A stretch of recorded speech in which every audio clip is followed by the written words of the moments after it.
Hello, and welcome back to Civil War Reports. I am your War of the Rebellion reporter, Brian Thomas Kopak, and today is part 3 of my biographical sketch of Major General George B. McClellan.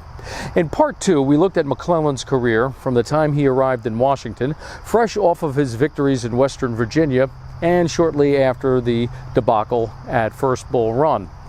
When McClellan arrived in Washington, D.C. in late July, he was welcomed as a conquering hero, and indeed he should. But much of that credit for his victories in Western Virginia really should have gone to General Rosecrans, but because McClellan was the commanding general in the Western Virginia campaign, he received the credit. We also looked at how McClellan basically squandered any political capital he had when he arrived in Washington. A lot of people criticized McClellan for wasting all of 1861, and there I disagree. I actually credit McClellan for using the time to build an army, but at the time he was criticized, and pretty much of that political capital that he earned from Western Virginia was squandered.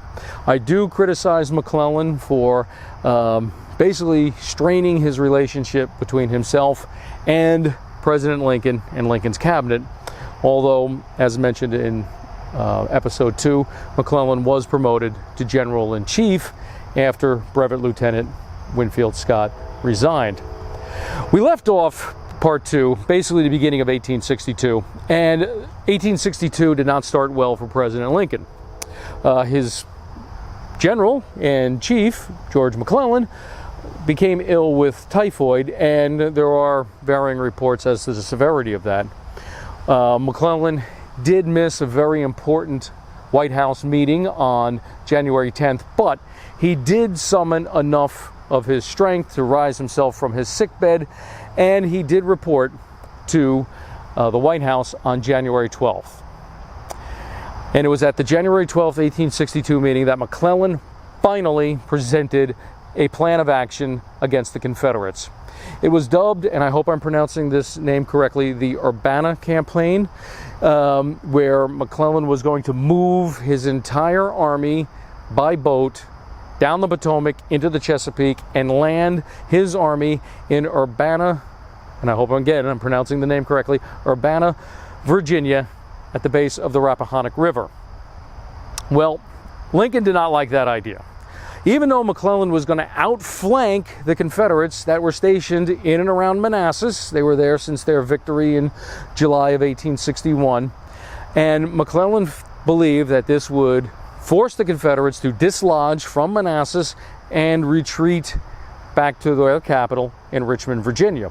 This would allow McClellan what he wanted, the opportunity for movement, and then get up to Richmond and lay siege. Lincoln did not like this idea because of the fact that it would take the covering army, which is what the Army of the Potomac was, the army that was protecting Washington, D.C., and take it away from the Confederates, move it to an area where the Confederates were not, and Lincoln feared that the Confederates could simply just charge on Washington and capture the nation's capital. And Lincoln had good reason to fear this. After all, McClellan had grossly inflated Confederate numbers that were in Northern Virginia. So McClellan's phantom Confederates, in many ways, came back to haunt him. However, before McClellan could launch the Urbana campaign, the Confederates retreated from their forward base at Manassas back closer to Richmond. Now, during the same time, Lincoln was getting fed up with McClellan, and he declared that February 22nd, Washington's birthday, would be a day of general movement of all Union armies against Confederate forces. However, for McClellan and the Army of the Potomac, February 22nd came and went, and McClellan had not moved his army. I'd also like to point out that beginning of 1862 was not a good year for Abraham Lincoln. For 2 days before this general movement was to take place, on February 20th, 1862, Lincoln's son Willie died of typhoid fever, the same illness that McClellan had earlier that year. Well, once the Confederates had abandoned their forward position at Manassas, McClellan needed a new plan. And still wanting to move his army by boat to a part of Virginia where the Confederates were not, he decided he would then move his entire army, the Army of the Potomac, down to the tip of the Virginia Peninsula at Fortress Monroe, which was still in Union hands. Once there, McClellan would advance up the Virginia Peninsula using the protection of the York River on his right, the James River on his left. This way the Confederates could not outflank him. But it also limited his ability for movement, which is something he wanted to do, something he learned also during the Mexican War. Lincoln, again, was not happy with this plan. He was very skeptical, but he allowed McClellan to go on the Peninsular Campaign. Now, here's something that Lincoln did that really irked McClellan. He actually did a couple things. One, right before McClellan embarked on the Peninsular Campaign, he was removed from the post of General-in-Chief. Lincoln did this under the guise that it would free McClellan to concentrate on just the Army of the Potomac and just concentrate on engaging the Confederates and capturing Richmond. Okay? The second thing he did, and this is another thing I fault Lincoln for, was McClellan wanted to wait until he got into action on the peninsula to create Army Corps. Up until shortly before they went on the Peninsular Campaign, the Army of the Potomac had nobody above the rank of division commander, and then McClellan as the Army commander. There were no corps commanders. McClellan wanted to see how well his division commanders would perform in action and then promote the best division commanders to the rank of corps. However, Lincoln took it upon himself to create 4 new corps commanders, and needless to say, the 4 commanders were not McClellan's first choice. Commanding the 1st Corps was General Irwin McDowell, the same man who led the Union Army at First Bull Run. Also, McClellan, and this is where I fault McClellan, he really didn't accurately count the number of troops that would be protecting Washington. This was something that was of great concern to President Lincoln. McClellan was even including troops as far away as the Shenandoah Valley as troops that were protecting Washington, and this did not sit well with Lincoln. As a result, Lincoln overrode McClellan and basically detached his 1st Corps under General Irwin McDowell, and they really were not present on the Virginia Peninsula. So, McClellan, stripped of General-in-Chief, he moves his entire army by boat down to the Virginia Peninsula. And he will slowly work his way up the peninsula. He will get the nickname the Virginia Creeper. But McClellan was very meticulous in doing what he did. Now, I'm not going to get into each and every battle on the Virginia Peninsula here in this video. That's outside the scope of what this particular episode is about. We will look at those when we look at the Virginia Peninsula Campaign in more detail.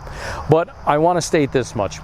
McClellan believed he was facing troops larger than he actually was. Lincoln is not helping by stripping troops away from him, not giving him the reinforcements he wants.